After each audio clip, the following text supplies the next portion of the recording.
Então nós estamos falando que... nós estamos falando que o grosso da safra mundial está sendo colhido agora. Quanto por cento da safra mundial? 80%. Em algumas coisas está quase 100%. Né? Arroz praticamente 93% é colhido na Ásia. É colhido agora. Né? Então, esse mês é um mês muito importante em termos de oferta e demanda, em termos de oferta. Mas bem, o que aconteceu, pessoal, nesse ciclo de produção do hemisfério norte? Temos problema sério na China ainda? Não. Vocês podem olhar que a China... bom, o que esse mapa está dizendo para a gente? O que está em azul e verde, o que está em azul é que 100% da capacidade de retenção de água do solo está com água. E o que está em vermelho é que praticamente não tem água no solo. Tudo bem? Não, só para dar essa luz aí, tá?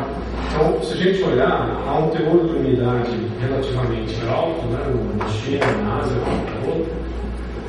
não deve ter nenhuma grande quebra de safra chinesa, indiana, veio desse jeito, esse mapa veio desse jeito desde agosto, certo? Em julho teve algum probleminha, mas afastou, então não deve ter nenhum barulho de grandes problemas de safra na China, salvo o algodão, né? O algodão não gosta de água na colheita. Isso aqui eu chamo a atenção dos senhores porque nós provavelmente vamos ter uma área de algodão enorme no Brasil. Deve crescer de 300 a 400 mil hectares a área de algodão, porque já estava apertado o mercado de algodão, com esses problemas que estão tendo no final do ciclo da China, disparou o preço do algodão. Então, estou dizendo que provavelmente o que vem vai ter muito caroço de algodão, né? Dando sopa aí no Brasil. Né? Será um ano de crescimento diário muito grande. Pois bem, senhores, mas o algodão não é o nosso tema principal, os subprodutos não estão relevantes. Onde é que nós tivemos, quando teve problemas sérios, vocês devem ter acompanhado? Foi no leste europeu, especialmente na Rússia, na Ucrânia. Houve aí, provavelmente foi a maior seca em mais de um século, né? Temperaturas de 38 a 39 graus na Rússia, que é coisa que não existe, uma seca violenta, quebrou a safra russa. As estimativas são o seguinte: ano passado a Rússia colheu 97 milhões de toneladas de grãos. Esse ano deve colher, de acordo com o governo, 60 milhões de toneladas, de acordo com algumas empresas privadas, 45 milhões de toneladas de grãos. Uma queda aí de 50 milhões de toneladas. Isso aconteceu na Ucrânia, aconteceu. Essa região tinha ficado muito importante na produção de trigo. Uma região muito importante na produção de trigo. Como o trigo na Europa é usado para ração, olha que quebrou a safra de trigo, o preço do trigo disparou, e junto foi o do milho. Ali começou a bolha da alta de preço de milho. Né? Começa a subir o preço do milho fortemente, por substituição de consumo, né, em primeiro lugar. Em segundo lugar, porque todo mundo começou a ver, puxa vida, se o trigo quebra tanto, ano que vem a área de trigo cresce, vai cair a área de milho, então também puxa o preço do milho para cima. Na hora que o preço do milho subiu, o preço da soja tem que subir, porque nos Estados Unidos tem conversão de área de milho por soja. E aí, os preços já começaram, em volta de agosto, a subir fortemente por causa da quebra da safra. Além do que, muito seco, tem um plantio muito grande de trigo na Rússia, no leste europeu todo, nos Estados Unidos também, mas especialmente no leste europeu. Planta-se o trigo no inverno, né? Mais da metade do trigo dependendo do país é plantado no inverno, plantado agora. Para quê? Para que absorva a neve, né? E quando começar a vir a primavera, o trigo tem um desempenho mais rápido, porque o ciclo de produção deles é muito curto, o ciclo de sol. Né? O problema é que nunca tinham plantado o trigo com essa seca desse tamanho, então ninguém sabia se não podia quebrar a safra do ano que vem do trigo. Eu trabalho com uma matéria interessantíssima ali no Universidade de Julho, para entrevistar as cooperativas, os agrônomos das cooperativas russas, perguntando se a safra do ano que vem estaria comprometida. E é interessante as respostas, dizendo, não sei, porque não tem precedente histórico com a população vivendo. Não sei. A resposta é, sei lá o que vai acontecer, porque nós nunca plantamos um inverno tão cedo. Então começa uma especulação para o ano que vem. Está claro o que eu quero dizer? Quer dizer, a forma que já quebrou, você já começa a especular com o que vai acontecer no próximo ciclo. E aí, para fechar com chave de ouro, né, nos Estados Unidos, que vinha com sinalizações de safras recordes, de milho, né, de soja, de tudo praticamente, começou agora nos últimos relatórios a perceber que a produtividade não foi tão boa. Chegaram a estimar uma safra de milho de 339 milhões de toneladas, agora estão falando em 322. Chegaram a estimar uma safra de soja de 96, 97 milhões de toneladas, o último relatório veio com 93 e há quem fale que vem para baixo. O fenômeno externo é que o clima foi muito bom nos Estados Unidos. Ninguém esperava reduções de produtividade, mas elas estão acontecendo. E para complicar o quadro, né, atual, já vamos discutir isso um pouquinho, nós aqui no Hemisfério Sul estamos enfrentando um cenário de laninha. Né? Esse cenário de laninha, se, por favor, meteorologia seguir o que seria um livro texto de laninha, ou seja, se eu fosse dar uma aula, né? Eu não sou meteorologista, mas se o meteorologista fosse dizer, olha, quando acontece a laninha, os fenômenos mais típicos são os seguintes. Primeiro, primavera seca. Isso tem acontecido, vocês concordam comigo? Segundo, vai aparecer muito veranico, vai aparecer muito período de seca no ciclo de chuva. Então tem gente prevendo que em dezembro, quarta chuva, podemos ter episódios em janeiro. Né? Então começa também no cenário internacional uma especulação de que a safra do Hemisfério Sul, especialmente a safra de soja, não será tão boa como consequência dessas expectativas desse fenômeno de laninha. Já estamos entrando atrasado no plantio no Brasil. Isso vai implicar que a safrinha, a segunda safra de milho, será plantada atrasada também. Então o problema de produtividade vai ser um grande assunto desse ano. Isso vale para o Brasil, isso vale para a Argentina também. O risco de clima tende a aumentar em anos de laninha no sul do Hemisfério Sul também. Né? Então, o momento que nós estamos vivendo hoje, pessoal, é o seguinte: já está certo que a safra da Europa quebrou. A safra dos Estados Unidos já está praticamente colhida, houve uma certa redução. E há uma expectativa de que nós não vamos ter uma safra cheia como consequência do clima, do atraso de plantios. Então, é um momento meio assim, de ebulição dos preços agrícolas. Né?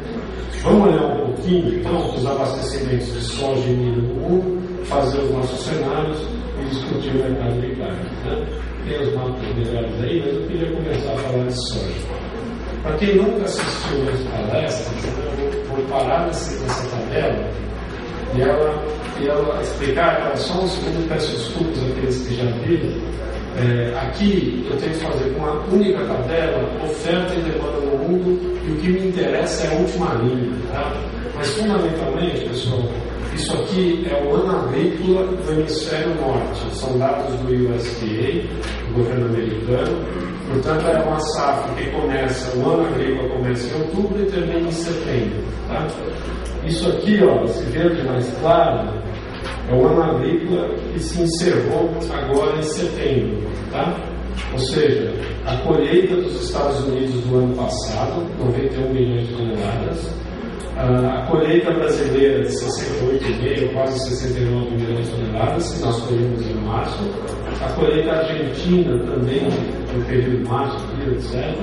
Tá? O que os chineses colheram no ano passado, isso dá um total, né, de oferta de soja nesse ano que se encerrou agora, né, nesse de outubro, de 260 milhões de toneladas, um consumo de 237 milhões, um estoque final de 63 milhões de toneladas e uma relação estoque-consumo de 26%. Isso aqui é o desenho da próxima safra, que já é quase certeza, que é o que os americanos estão colhendo de soja agora, 93 milhões, resolvem nas próximas semanas para definir essa safra. Deve ser alguma coisa parecida com isso. Esse número já foi 96 milhões. Esse número e esse número, ou seja, a colheita do ano que vem no Brasil e da Argentina, esse número é uma grande incerteza. Ele está baseado numa área plantada e numa expectativa de produtividade do governo americano. Esse é um bom número, na minha visão, é um número ligeiramente otimista.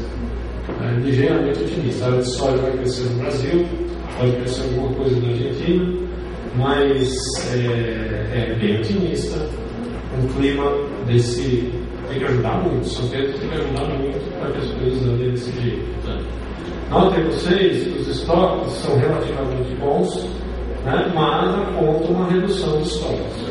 Por que os mercados reagiram tão fortemente a essa divulgação de safra menor nos Estados Unidos? Porque, note que é importante, embora essa safra seja grande,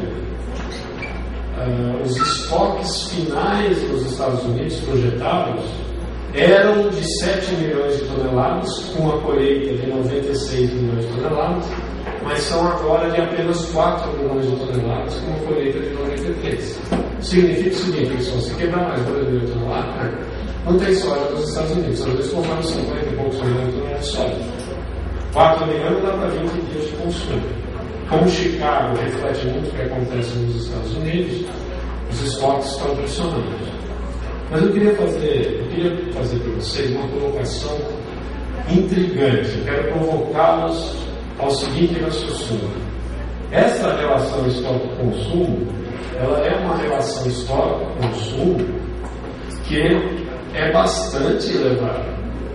Muitos analistas falavam em soja de $8 o bushel. Muitos analistas chegaram a falar em $6 o bushel. Veio um americano aqui no Mato Grosso um dia, falou em $6 o bushel, eu quase morri de infarto no dia seguinte de tanta gente que ligava, porque significaria um desastre dos produtores de soja no Brasil e na Argentina. Só que o que na minha cabeça é que a soja foi para $12 o bushel.